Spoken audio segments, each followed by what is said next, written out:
Rubber and beans, an explosive combination.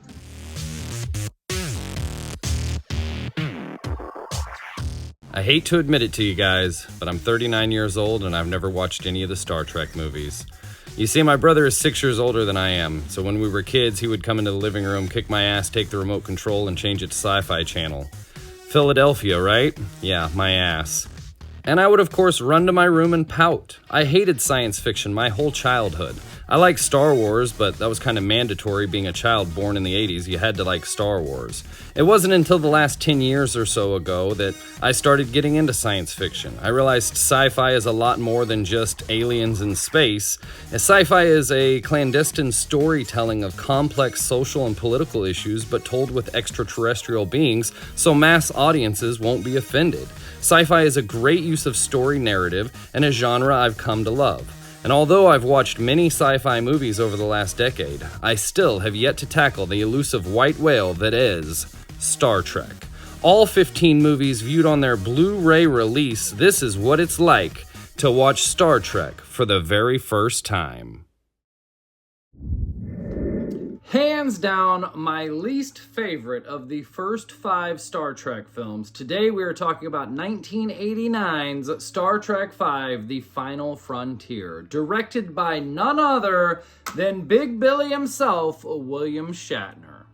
Although the most movie-ish of all the first 5 films, with on-location shooting and grand set design and a giant cast of extras, this movie, I felt, tried to do way too much and tried to be too similar to Star Trek IV, and it just felt fragmented and insuccinct.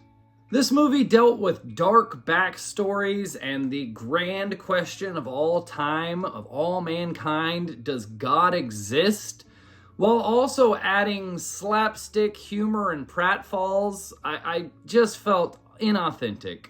Coming off the major success that was the 4th film, a comedy movie, I felt that they tried to add comedy into a film that didn't require laughs at all.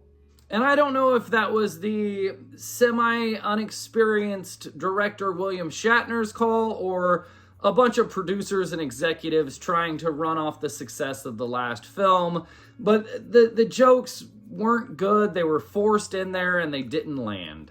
In this film, you've got essentially a prophet, played by the very talented Lawrence Luckinbill, who is recruiting an army of followers so he can lure a starship to the planet Nimbus 3 and go find God. That's the plot of the movie. And to be honest with you, I couldn't give a shit less about God. The storyline of the movie is about family, the 3 members, the family, the bond that they have together. And another thing that I couldn't care less about, family. I don't know, maybe it's just not a movie for me. Leave a comment below. Did you like this film? It fell flat for me. I've gotten to the point where I'm really getting into these movies. So whenever I pop them in and the title credits roll and the theme song plays, like this movie, I got pumped. At the start of this movie, I'm like throwing my fist in the air. I'm like, yes, we got another Star Trek film. This is gonna be fucking awesome. By the end of it, I was literally lying on the couch, almost falling asleep. It was just anticlimactic and not rewarding in any way. I was not thrilled by this picture.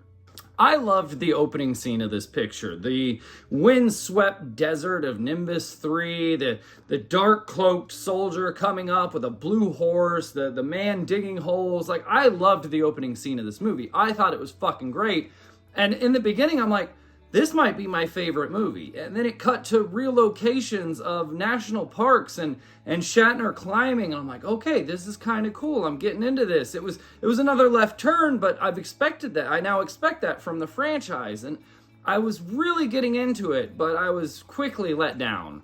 I didn't like the relaxed portrayal of our protagonist wearing, regular clothes and sitting by a campfire and on shore leave. Like, I don't watch a naval movie to see a bunch of seamen get gonorrhea from a hooker in Singapore.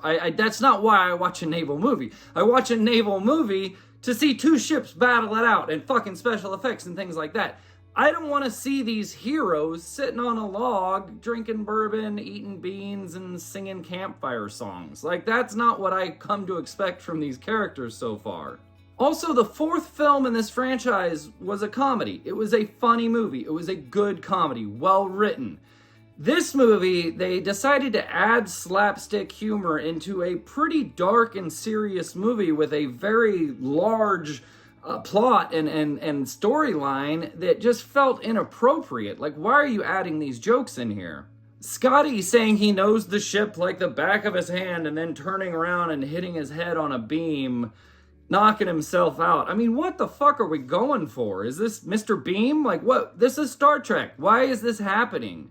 Not to mention the little gag of him knocking Morse code on the door to let them know to stand back. And they all look, stand back? Yeah, fucking get out of the way. Like, you know what's going on. Why are we making this a joke? When they're climbing the shaft and Spock has the space boots to raise them up and they start dropping down, oh, if I hit the thrusters, we'll propel at an enormous speed. And as they're coming up to the top, they hit the brakes. What the fuck was this comedy in here? Why was this added? I, again, don't know if this was Shatner, if this was a producer, if this was written into the script, but it all just felt like garbage to me. There were a few good things about this movie, a few lines that I really liked, and one thing that I really loved, the three-titted Catwoman, fucking hot. I would say I may need to go get checked out for thinking that was so sexy, but clearly someone else did, otherwise it wouldn't have made it into the final cut. That was sexy. I don't know. I love animals. I got a dog. I got 3 cats. Yeah, three-titted Catwoman, all about it. There was a few lines that I really liked. Shatner saying, what does God need with a starship? Like, that was funny. It was a few things that were pretty good. When Bones says, do you want me to hold him down? Like, there was a few lines that I really liked in this movie. We got to see Spock's brother, Sybok. Like, there was a couple things that I really liked. I loved the portrayal that Lawrence Luckinbill did. He played a great character in this movie. There was a lot of things that I really liked. The on-set location, the location shooting. This was a beautiful movie. It had a lot going for it. However, I found out in the special features that probably one of my biggest about the movie was the ending. And I learned in the special features that wasn't supposed to be the ending.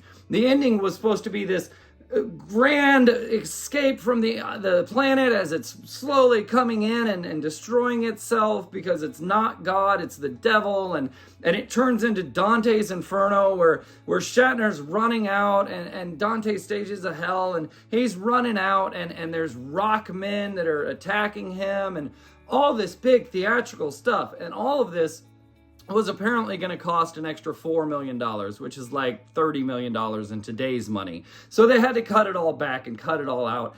And they ended the film by bookending a camp scene, you know, at the start and at the very end. And the camp scene at the very end, they're all singing along. And like the family union is there. And these 3 guys that have been there since the beginning are back together. And like, I got it, but it wasn't rewarding. It wasn't satisfying. I think the film would have been so much better with the Rockmen. However, on the extras, there's a few cuts of the Rockmen, and I understand why they didn't use it. But, you know, this is something that if you would have had CGI, you could have made a really cool climactic ending. But to me, it was just, honestly, by the end of it, when the credits rolled, I finally, okay, now I can take a nap. And I pressed pause, and I like set my alarm. This was not a rewarding experience to me. I am not very happy about Star Trek V. Like I said, there was a few things that I really liked. It's a very beautiful picture. All of the models going in, the spacecrafts, all that, the little ship flying into the big ship. Like, there was a few special effects that were cool. There was a few things that were cool. There were a few lines that were cool. All in all, definitely my least favorite of the Star Trek movies so far. And all in all, not really a good movie. I didn't really enjoy this film nearly as much as I have the rest. That's my opinion. Let me know what you think. Leave a comment below. Please like, share, subscribe. We've got Star Trek 6 coming up here soon. And also let me know. I need to find out, Should I watch The Captain's Summit after watching Star Trek 6, or should I go in chronological order and move to the Next Gen franchise, watch those movies, and then watch Captain's Summit and the last Next Gen movie at the same time, as they were both released in 2009? Leave a comment below. Let me know what you think. How should I go about this? Thank you very much for watching, and we will see you next time.